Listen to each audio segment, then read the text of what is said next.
Argentina টিমে এক বড় পরিবর্তনের আভাস।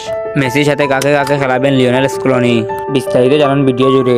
কোপা আমেরিকা আর্জেন্টিনার দল কানাডার বিপক্ষে সেমিফাইনালে আর্জেন্টিনার দল নির্বাচিত করেছেন কোচ লিওনেল স্কলোনি। কোপার সেমিফাইনালে লাইনাকে বড় পরিবর্তনের কথা ভাবছেন আর্জেন্টিনার এই প্রধান কোচ। বিষয়টা নিশ্চিত রয়েছেন আর্জেন্টিনার সংবাদ মাধ্যম ইউএসি স্পোর্ট। এর আগে লিওনেল মেসি আর্জেন্টিনাকে না খেলানোর সিদ্ধান্ত নিয়েছেন আর্জেন্টিনার কোচ লিওনেল স্কলোনি।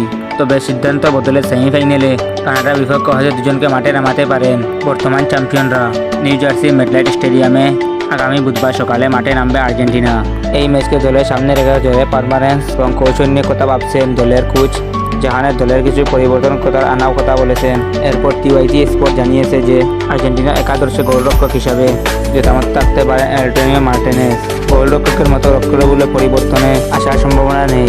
এই ম্যাচে আর্জেন্টিনার লক্ষ্যসমূহ সম্মান দিবেন ক্রিস্টিয়ান লিমানো, লিয়ান্ড্রো মার্টিনেজ, রাউল মলিনা এবং জোনাস সাস্তিয়াকো।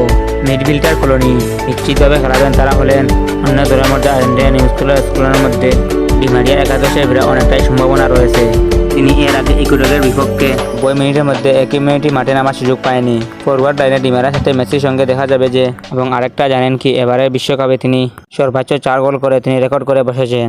সম্মানিত ভিউয়ার, আর্জেন্টিনা এমন স্কোয়াড নিয়ে আপনার যদি কোনো ব্যক্তিগত মন্তব্য নিয়ে দেওয়া থাকে অবশ্যই আমাদের সঙ্গে শেয়ার করতে ভুলবেন না। আর যদি ভিডিও কোনো মতামত জানাতে হয় তাহলে আমার ইনস্টাগ্রামের লিঙ্ক দেওয়া আছে, তাহলে অবশ্যই জানাবেন।